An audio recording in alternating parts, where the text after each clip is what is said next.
This time on Piha Rescue. A rescue with serious consequences. 1, 2, 3.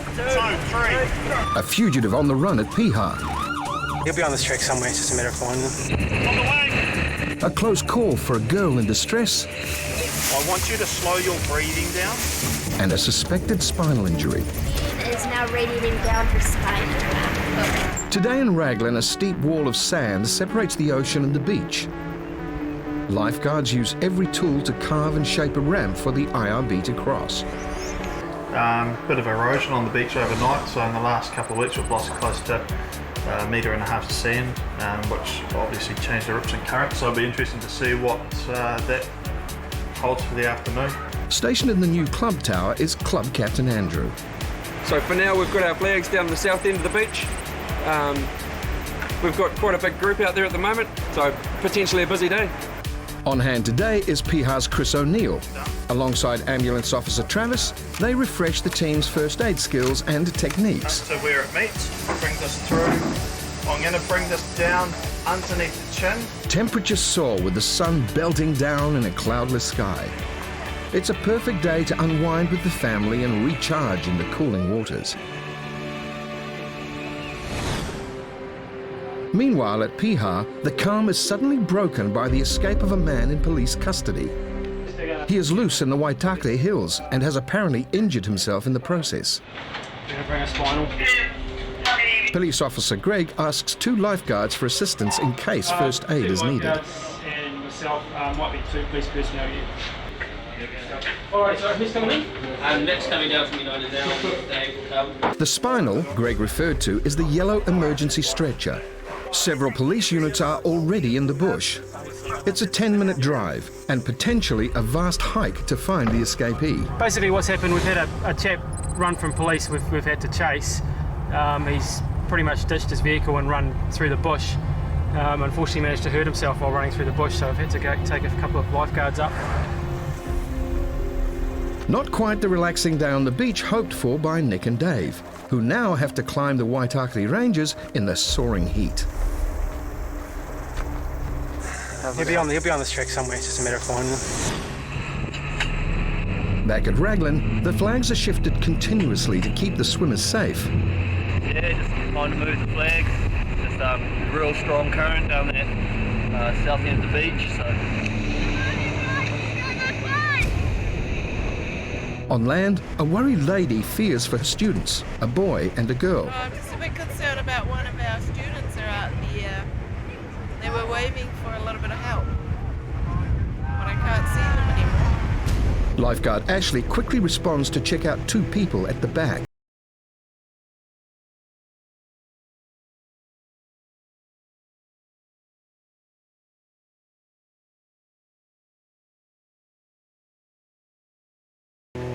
"100 meters north, Ashley finds a surfer holding up one swimmer.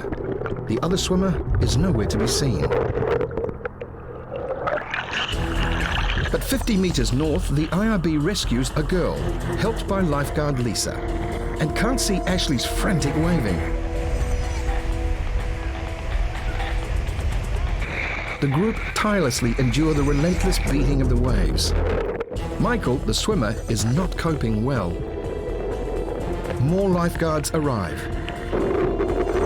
Having dropped off their first patients, the IRB is now on its way to Michael.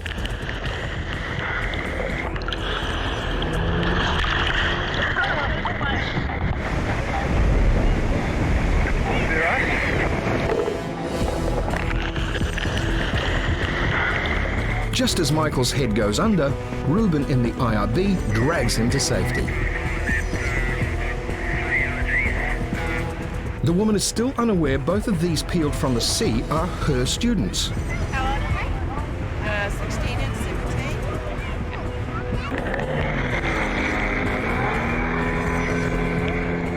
17. Another young girl, part of the group, arrives. Where is Michael? So were you with No, I was with... She was inside. were you together and then they're still out there? No, the 2 young ones are... They're together out there still? They're not drowning. There means Michael in the IRB, and Jess, the other girl picked up, who is now on shore. The woman sprints off to find out if the students are fine. But they are not. Michael is limp and too exhausted to get out of the IRB. 1, 2,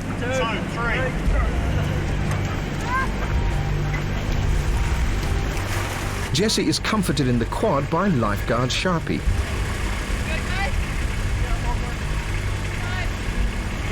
Lisa was the first who saw her. Yeah, I seen it coming. I was putting a sign out, and I was like, that group's going. And 3 of them made it in, and she was like, help. So I went and tubed her in, but we just got a bad set and both got it handed to us. And she was pulling me under, ropes going everywhere. But in IB, always watching, hand up, and they were there. They were good. They need to be properly assessed. They are transported to the tower where a medical kit and a team await. Lifeguard Sharpie has great concerns for patient Jess.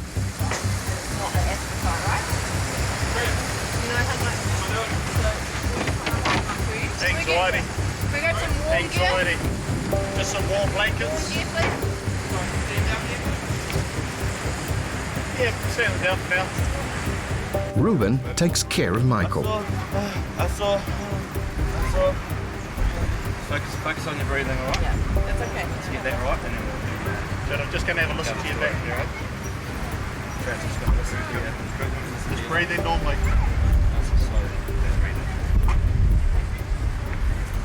Stop making that noise when you breathe. Just normal breaths. Hear that noise you're making? I need you to stop making that. Sit up straight and breathe properly, please. What's the worst thing right now that hurts? What hurts the most? Your chest. What's going on with your chest? Just your breathing? American exchange guard Aubrey listens for water in Jessie's lungs with a stethoscope. Jess is in agony. Michael, did you swallow any water? Michael, open your eyes. Come on. Yeah, you start helping yourself too, no? Yeah. Yeah? Did you breathe it in or did you swallow it into your stomach? When I went down, I was drinking it like sort of like couldn't help it. Jess is given oxygen. Okay. Does she have an aspirin inhaler with her? Yeah, just try to take deep breaths, okay? Is anything getting worse? Your chest? Is it getting more difficult to breathe? Yeah? We call for an ambulance. Andrew, the ambulance. Yep, one will be on its way shortly. It's tough watching on for friends who can only hope for the best. 120 kilometers north, at Piha, the police have captured the escapee and lifeguards treat his injuries. Thankfully, the stretcher is not required. There was quite a lot of blood, but because the injury was so old, most of it had clotted, so we didn't really treat him very much. It was basically just making sure that nothing was too serious and that he was able to walk out of the forest himself. Kind of glad not to carry the stretcher back down, to be honest. It was a bit of a mission getting it up the hill.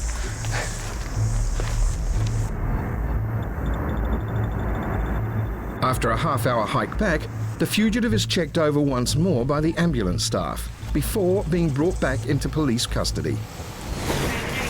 At Raglan, more complications. We can play football. Well, if she's got pain in her neck, we'll collar her here and then we'll chuck her in the boat and go up, if you're happy with that. It's scary out there.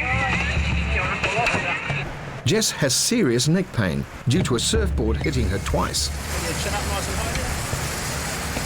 It's the second time the neck brace is out today, having just had a practice earlier. We need to get her into the boat. Yep. Her into the boat. Yep. Him into the side seat. That is easier said than done for Michael, who is weak and losing consciousness.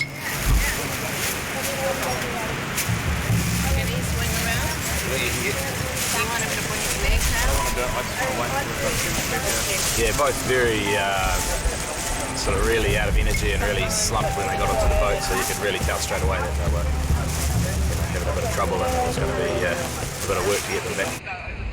The next task is to manoeuvre Jess onto the spinal board safely. Okay, so it might be a bit weird if we're going to put you on the spinal board. Okay, so it'll just mean that if there is any little issues with your back or your neck, you don't have to do. All right, on 3. 1, 2, 3.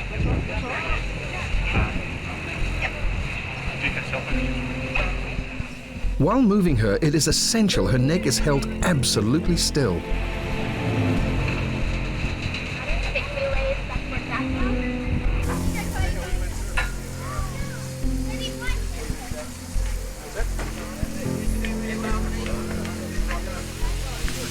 On the count of three, nice and slow. 1. And stop. Meanwhile, Michael isn't showing any signs of improvement either. He is in shock and struggles to make it to the quad. The ambulance is coming, so you're going to hold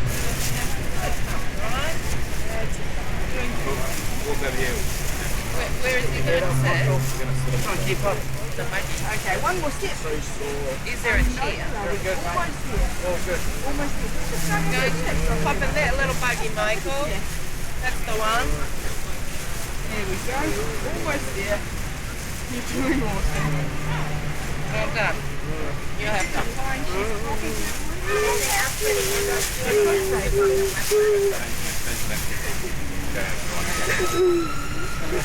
Hands to your head. Dizzy. I want you to slow your breathing down, okay? I want you to slow your breathing right down. After objecting to the first quad, Michael is led to the other one. Okay, Michael. That's it, you're doing really well.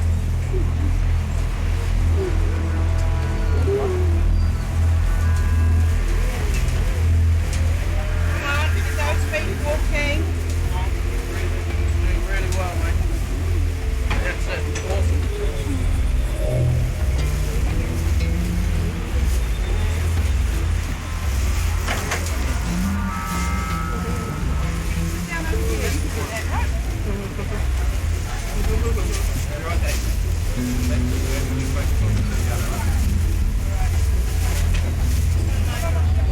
Andrew updates Surfcom. We've got one Alright, try to female, support from the back. 10 years old. Alright, slowly lower her back on 3. 1, 2, 3. Mike, mate, listen to me. You need to open your eyes, all right? We're going to head up to the top. You need to open your eyes, and you need to hold on so that you don't fall out of here, all right? Bring the leg in a little bit, Michael. That's it. So you need to open your eyes and keep them open, all right? The lifeguards take every precaution. Jess is strapped down so no movement is possible. I'm going to do the same thing with your feet again, okay? You're doing really, really well, Jess. Holding your pole. Yeah. And so we're just getting ready to take you up to the top, to the top of the hill. So we're going to take you up there. We've got a specialist data room out there, and that's where the ambulance will come. So when she was out there, there was herself and another guy, a surfer, trying to help their friend. And she said that the surfboard had her in the back of the head. We're just taking precautions at the moment just to make sure that we'd rather look after her. Keep your eyes open, mate. Look where they're going, all right? Very good. See where we're going? Whereabouts are we going, Michael? No, keep going. That's it. Good work. Open them up. Open your eyes up, Michael. They are both transported up to the surf club where they await further medical attention. Just gonna put some blanks on you, mate. You gonna be sick? No worries, mate. You're gonna be sick, you be sick. Hi, Jess. Finally, Jessie is able to tell us what actually happened. I just went out to a date and got pulled out, and then the waves took me under and I lost breath, and then my mate went under and I tried to pull him up but I couldn't, and then I tried to tow him in and he pulled me down with him, and then surf people came and helped us, and their board hit me in the head 2 times. The ambulance is 10 minutes away. At Piha, a second escape. To catch this one, they need a rope. There was a lady riding a horse this morning down at United, and she's obviously fallen off or left it somewhere, and it's just running around free with nobody on it at the moment, so we go down and try to catch it. Lifeguarding encompasses lots of duties: preventative actions, pulling people out of the water, patching up wounds for fugitives, and catching horses.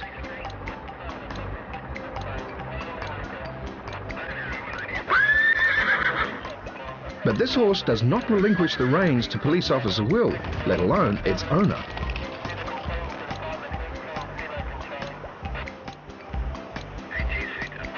New plan of attack: close down all escape routes.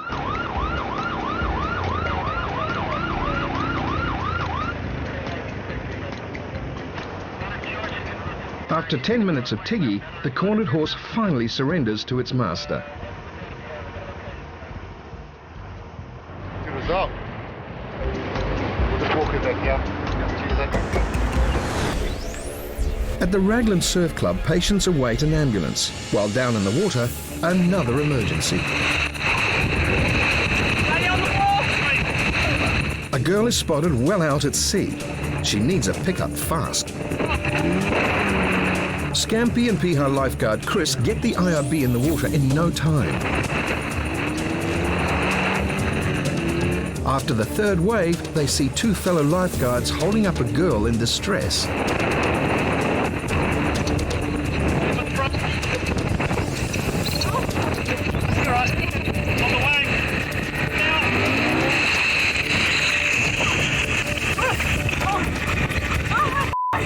A relieved woman is now firmly placed on the solid floor of the IRB.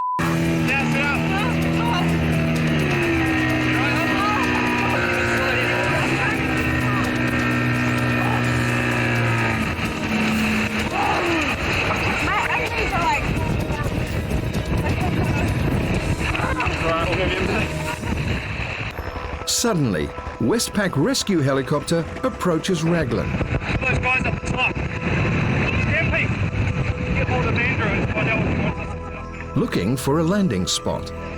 While Scampi checks out their helicopter, the woman reveals it was very hard to stay calm. You all good? Yeah. I was actually swearing at them. I feel so bad. I was like, get a boat. And I just calmed down and like, I'm gonna die.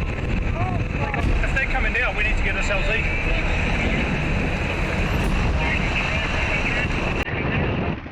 Due to the seriousness of Jess's conditions, ambulance control made the call to send Westpac instead of an ambulance. The paramedics are urgently transported to the patients. Michael has recovered and does not need any more medical assistance. But Jess is driven straight to the farm paddock where the helicopter just landed.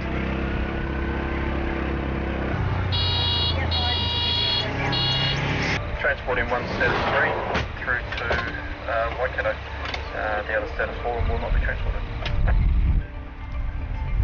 And again, with extreme care, Jess is moved from one stretcher to another and safely put into the chopper on her way to Waikato Hospital.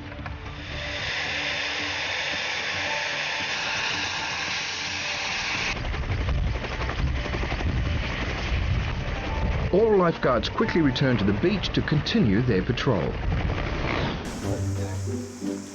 Back at Piha, Police Officer Will's battle with the stubborn horse is still not over. Over the last 20 minutes, he and the owner struggled to get the horse back into its trailer. An expert from animal welfare, Officer Ian, has come to the rescue.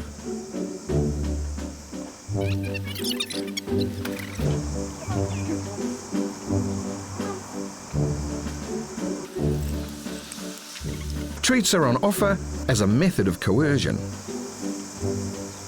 But it lacks the desired effect of luring this beauty into the trailer. In the old days, horse training was part of the police academy, but not anymore. Unfortunately, none of their current suppression techniques like pepper spray and handcuffs can be applied in a case like this. It's a battle you don't win. Next tactic, the animal welfare officer's rope around her behind. Let's go. Come on. Let's go. Let's go. Come on.